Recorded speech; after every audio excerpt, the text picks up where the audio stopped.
ये धान की फसल के अंदर आखिरी समय जो चल रहा है कुछ किसान भाइयों का, इस समय पर ऐसे 4 खादों का इस्तेमाल करना है। यदि इन 4 खादों का उपयोग अपनी धान की फसल के अंदर आप समय रहते हुए कर लेते हैं तो इतनी सारी टिलरिंग, इतने सारे कल्ले आपको अपने धान की फसल के अंदर देखने को मिलेंगे कि आपके होश उड़ जाएंगे। बहुत ही शानदार रिजल्ट रहेंगे। क्योंकि किसान भाइयों, यदि इस समय पर आपने इन 4 खादों का उपयोग नहीं किया है या फिर सही तरीके से अपनी धान की फसल की देखरेख नहीं की है तो आपकी धान की फसल अच्छी तरीके से बिल्कुल भी टिलरिंग नहीं कर पाएगी, अच्छी तरीके से कल्ले का फुटाव नहीं बना पाएगा।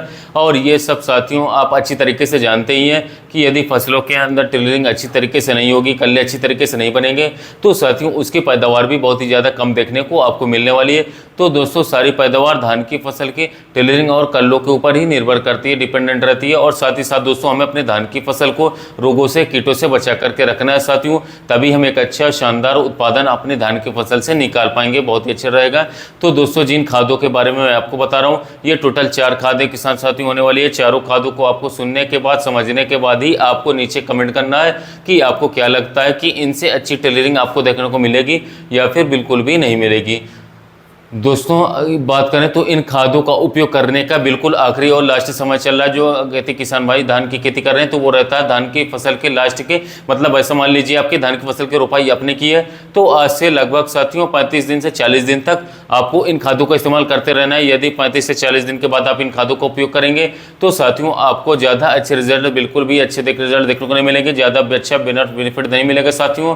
तो दोस्तों ध्यान देना है कि 25 से लेकर के 35 दिन तक या 40 दिन तक की अवस्था में आपको इन खादों में आपको फसल के अंदर डाल देना है। इसके बाद डालेंगे साथियों तो ज़्यादा टिलरिंग के अंदर आपको अंतर देखने को मिलेगा साथियों।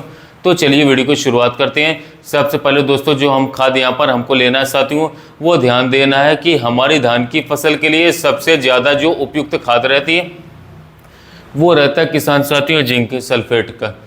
यदि दोस्तों धान की फसल के अंदर जिंक सल्फेट खाद का उपयोग हमने नहीं किया है तो अब किसान भाइयों आप कोई भी खाद डाल लीजिए साथियों, हमारी धान की फसल अच्छी तरीके से ना ही तो टिलरिंग कर पाएगी और ना ही दोस्तों रोग भी इसके अंदर ज़्यादातर आपको देखने को मिल जाएंगे साथियों। तो जिंक सल्फेट का उपयोग तो आप लोगों को साथियों 35 दिन की अवस्था तक धान की फसल में अच्छे तरीके से कर लेना चाहिए, एक बार अवश्य कर देना चाहिए। ये बहुत ही बेहतरीन नंबर 1 का खाद हमारी धान की फसल के लिए साथियों रहता है। तो यहाँ पर जो मैं आपको रिकमेंडेड करूँगा कि आपको कौन सा खाद यहाँ पर उपयोग में लाना चाहिए, तो साथियों जो हमारी जिंक सल्फेट 33% वाला हमारा आता है, इसकी मात्रा किसान भाइयों 5 से लेकर के 6 किलोग्राम प्रति एकड़ के हिसाब से यदि साथियों बिखराव करवा देते हैं अपने धान की फसल में यूरिया में मिक्स करवा के डाल देना चाहिए। और इसके साथ साथ इसे डालने का बिल्कुल सही समय जो है साथियों वो किसान भाई जब हमारी धान की फसल लगभग 20 दिन से लेकर के साथियों 35 से 40 दिन के आसपास की चलती है तो उस समय पर आपको साथियों इसे एक बार अपने धान की फसल के अंदर अवश्य डाल देना चाहिए, लगा देना चाहिए। और इसे डालने के लगभग साथियों 1 सप्ताह बाद दोस्तों ध्यान दीजिएगा, जिंक सल्फेट डालने के 1 सप्ताह के बाद साथियों जो अन्य मैं 3 खाद आपको बता रहा हूं साथियों, इन खादों को आपस में मिलाने के बाद दोस्तों इनका उपयोग भी आपको अपने धान की फसल के अंदर यदि आप करेंगे तो दोस्तों बहुत ही अच्छे रिजल्ट, बहुत ही शानदार परिणाम आपको किसान भाइयों देखने को मिलेगा। बहुत ही अच्छे रिजल्ट रहेगा। दोस्तों यहाँ पर जो दूसरे खाद के रूप में किसान भाइयों आपको उपयोग में लानी साथियों, वो उपयोग में लानी साथियों बायोवीटा का। और दोस्तों जो बायोवीटा यहाँ पर आप लेंगे साथियों, बायोवीटा आपको यहाँ पर लेनी है दानेदार वाली, जीआर वाली, ग्रेनुअल्स वाली। दानेदार वाली बायोवीटा बहुत ही शानदार, बहुत ही अच्छे खासा रिजल्ट निकाल कर देती है। खाद है जिसके अंदर 60 सूक्ष्म पोषक तत्व ऐसे डाले गए जो कि दोस्तों धान की फसल के लिए बहुत ज़्यादा उपयोगी साबित हो सकते हैं होने वाले हैं आने वाले समय में। इसकी जो मात्रा आपको लेना होगा वो लेना होगा 5 से 6 किलोग्राम प्रति एकड़ के हिसाब से साथियों आपको लेना होगा। बेस्ट रिजल्ट के लिए बायोवीटा की मात्रा आपको इतना ही लेना है साथियों अच्छे रिजल्ट के लिए।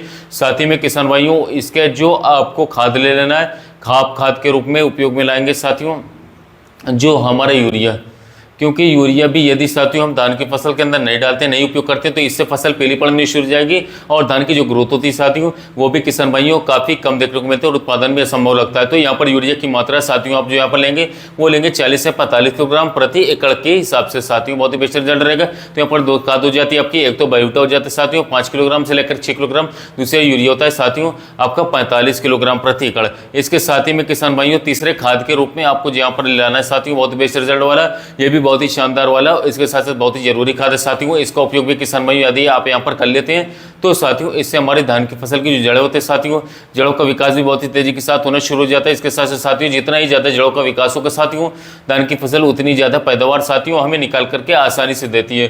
तो यहाँ पर दोस्तों तीसरे खाद के रूप में आपको उपयोग में लाना है साथियों ह्यूमिक एसिड 98% वाला।